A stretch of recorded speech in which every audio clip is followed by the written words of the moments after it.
Ao fazer essa abertura, eu me pergunto, quantas pessoas realmente vão entender por que eu tô fazendo uma narração? Se tu és daqueles que vai pro cinema assistir o novo Blade Runner 2049 e quer poder debater com os amigos o quanto o original é inovador, uma experiência visual, ou se o Deckard é ou não um replicante, mas tem preguiça de revisitar o de 82, então esse vídeo é pra ti.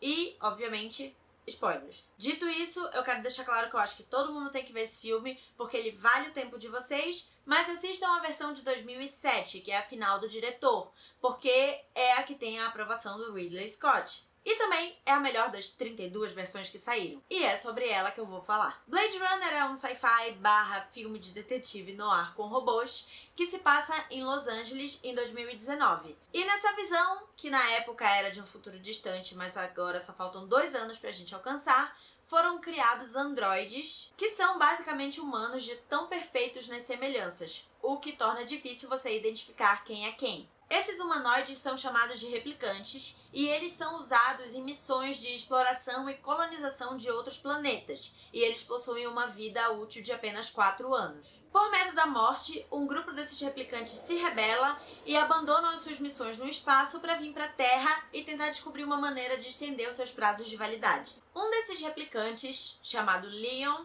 durante um teste do olho que envolve várias perguntas e é a única maneira de você confirmar se o ser é humano ou não, acaba matando um Blade Runner, que são uma espécie de policiais especiais que caçam esses androides, por isso o subtítulo. E aí entra o Rick Deckard, interpretado pelo Harrison Ford, no seu papel mais semelhante com a sua personalidade real de velho rabugento. Ele é um Blade Runner aposentado que é chamado pelo Gaff e o seu antigo chefe Bryant para retornar ao trabalho e cuidar de aposentar esses replicantes fugitivos. Depois de relutantemente aceitar a missão, ele vai visitar o Dr. Tyrell, que foi quem criou os replicantes. E lá ele conhece a Rachel, que é uma replicante que trabalha de assistente para o inventor. E aplicando o teste nela, o Deckard descobre que ela não sabe que ela não é humana, pois é um modelo novo que tem as memórias implantadas pelo seu criador para que entenda melhor o que são emoções. E bem, se ela até o momento ainda não sabia o que ela era,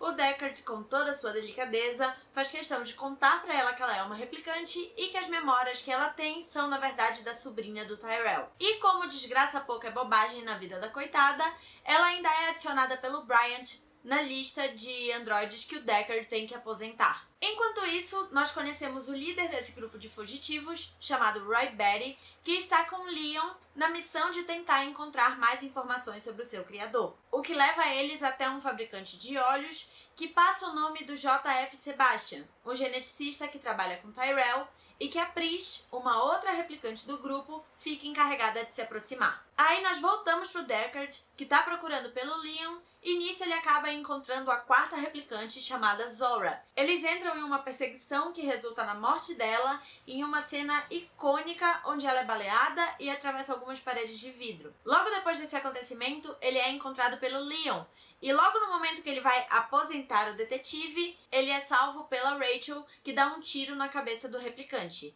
E como forma de agradecimento, o Deckard promete não aposentá-la.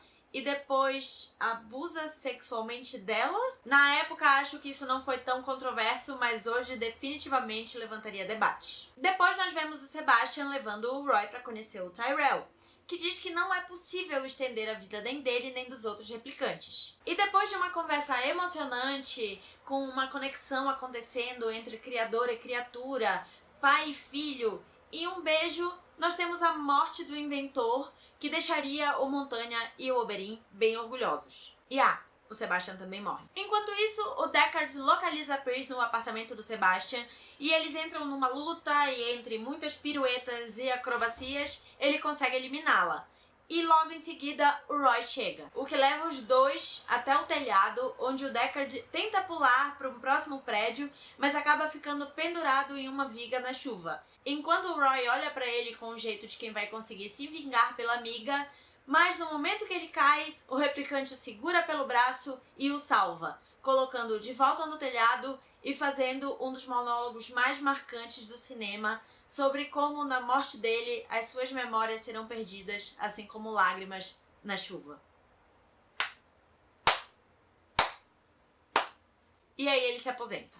Logo depois, o Gaff encontra o detetive e o parabeniza, de certa forma, pelo trabalho e comenta sobre a Rachel e como é uma pena que ela não vai sobreviver, fazendo com que o Deckard corra para o seu apartamento desesperado, mas ele chega lá e ela está sã e salva. Eles se arrumam para fugir e na saída o Deckard encontra um unicórnio de origami que indica que o Gaff esteve no apartamento, mas não aposentou a Rachel por opção. E o filme termina com os dois entrando no elevador e, ao que tudo indica, conseguindo fugir. Agora, o que significa esse origami? Na versão de 92 e na de 2007, nós temos uma cena em que o Deckard está sonhando com um unicórnio. E o fato do Gaff ter deixado um de origami de papel alumínio pode significar que ele sabe do conteúdo dos sonhos do Blade Runner. Ou seja, podem ser memórias implantadas e isso significaria que ele também é um replicante. Vocês acham que isso é pouco para afirmar que o Deckard não é humano? Tudo bem, a gente tem outras evidências. Existe a outra cena em que a Rachel pergunta para ele se ele já fez o teste para saber se ele é ou não um replicante, e a gente nunca tem a resposta disso. E em outra cena também com a Rachel, a gente vê que os olhos do Harrison Ford aparecem brilhando um pouquinho, como se fosse de um replicante. E você pode até pensar, mas é só um reflexo. Só que num filme desse, onde os olhos têm um significado tão grande, nós temos tantas cenas que chamam a atenção para eles, acho que é meio inocente demais acreditar que o diretor teria deixado apenas um reflexo aparecer ali por acaso. Mas tudo bem, a gente não precisa definir isso. Acredito que o debate sobre o Deckard ser um replicante ou não é uma das belezas do filme. E agora vocês estão prontos para irem assistir no dia 5 de outubro Blade Runner 2049.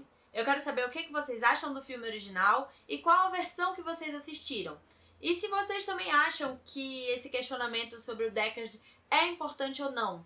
Porque, afinal, se os replicantes também sentem, têm medo, têm memórias como qualquer ser humano, o que realmente diferencia eles? Uou, esse filme é muito profundo, né? Deixem nos comentários abaixo. Se vocês gostaram do vídeo, deem um like e não se esqueçam de se inscrever no canal. Tchau!